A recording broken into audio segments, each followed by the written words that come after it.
प्यारे बच्चे, आज कक्षा 9 के विज्ञान में जीव विज्ञान में जो हम जीव जंतुओं के वर्गीकरण पढ़ा रहे थे, अब ये वर्गीकरण के अंतिम पड़ाव पर पहुँचने वाले हैं। जो हम चतुष्पाद अधिवर्ग को 4 वर्गों में बांटे थे, उभयचर वर्ग, सरीसृप वर्ग, पक्षी वर्ग, स्तनधारी वर्ग, उसमें हम उभयचर वर्ग को पढ़ा चुके हैं, सरीसृप वर्ग को पढ़ा चुके हैं। अब हम जो है पक्षी वर्ग को, पक्षी वर्ग की विशेषताएं अर्थात लक्षण, पक्षी वर्ग का लक्षण।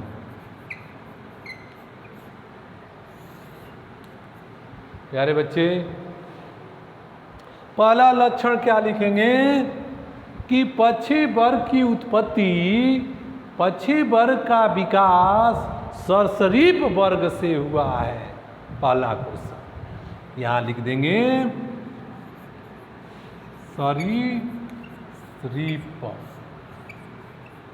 वर्ग से पक्षी वर्ग का विकास हुआ है। दूसरा,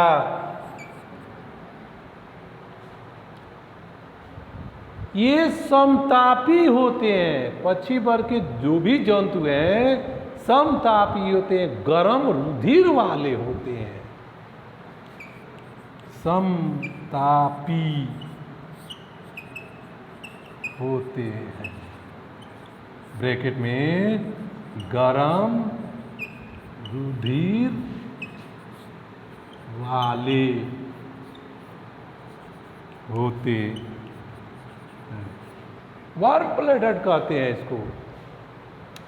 तीसरा, इस वर्ग के जंतु जो होते हैं उनके अग्रपाद पंखों में बदल गया होता है और पश्चपाद में 4 नाखून युक्त अंगुलियां होती हैं। और वो भी अंगुलियां कैसी होती है? पंचेदार होती हैं, क्योंकि वो डालियों पर, पेड़ों पर बैठने में उपयोगी होते हैं, उसकी उपयोजित वाले होते हैं। चौथा क्या होता है? इनके हड्डी जो होते हैं, अंतःकंकाल जो अस्थियों का बना होता है, वह खोखला होता है, उसमें वायु भरा रहता है, इसलिए इसे वातिल हड्डी कहते हैं। इस पर ध्यान दीजिएगा, क्योंकि इनको उड़ने में वह सहायता करता है, शरीर हल्का रहता है। कभी भी बच्चे आप पक्षी का मांस खा रहे हैं तो हड्डी को कभी नहीं खाना चाहिए, हड्डी को कभी चूस कर नहीं खाना चाहिए, क्योंकि इसमें जो वायु होते हैं वह दूषित वायु होता है। इसके बाद अगला जो है, इनके शरीर में वायु कोश होता है, जो वायु को भर कर उड़ने में सहायता करता है। अगला इनका लक्षण क्या है? इनका शरीर नौकाकार होता है। नौकाकार ऐसे होता है क्योंकि वायु में उड़ने में सहायता मिल सके। अगला होगा, इनके संपूर्ण शरीर पर कोमल रोम होता है, जिसको फीदर कहते हैं, पर्रो कहते हैं, जो पूरे शरीर को ढका रहता है। इनका मुख चोंचों में बदला होता है और इनके चोंच में, इनके जबड़े में दांत नहीं होता है, दंत विहीन होता है। इनके गर्दन में लैरिंग्स होता है, स्वर यंत्र होता है। ये अंडे देते हैं, अर्थात अंडायुज होते हैं। जो जंतु अंडा देता है उसे अंडायुज कहते हैं। जो जंतु बच्चा को जन्म देता है उसे जरायुज कहते हैं। प्यारे बच्चे, इनके आंखों पर निमेषक पटल होता है जो बाहरी धूल के कण को आंखों में जाने से रोकता है।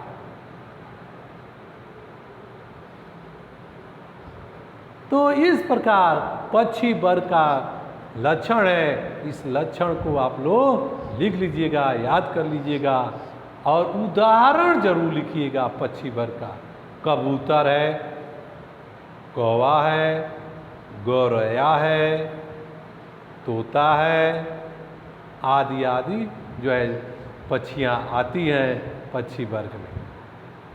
अब हम कबूतर के बारे में थोड़ा सा आपको बताना चाह रहे हैं। कबूतर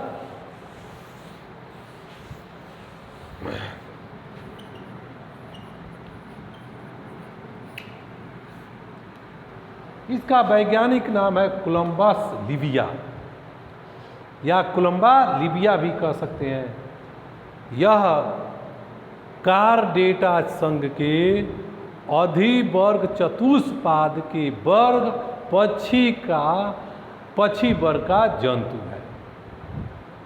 कबूतर एक सामाजिक पक्षी है क्योंकि कबूतर कभी अकेले नहीं रहता है, वह झुंडों के साथ रहता है। दो तीन झुंडों के साथ ही रहता है। कबूतर मंदिरों में, गिरजाघरों में, मस्जिदों में, पुराने मकानों में बसेरा बनाकर रहता है।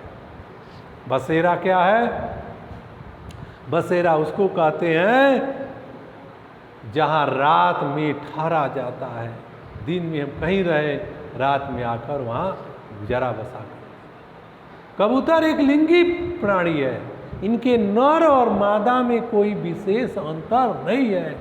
बहुत जो काफ़ी डीपली अध्ययन करेंगे तब उसके नर और मादा को हम पाएंगे। ये अपने बच्चों को जो है चोंचों से भोजन देता है।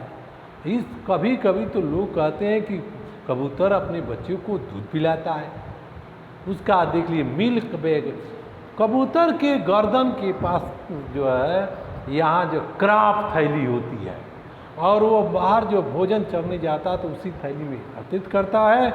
अपने बसेरा में आता है तो अपने बच्चों को वह अपने चोंचों से इसे निकाल कर उनके मुखों में डालता है। इसलिए वो लोग कहते हैं कि दूध पिलाता है। बच्चे,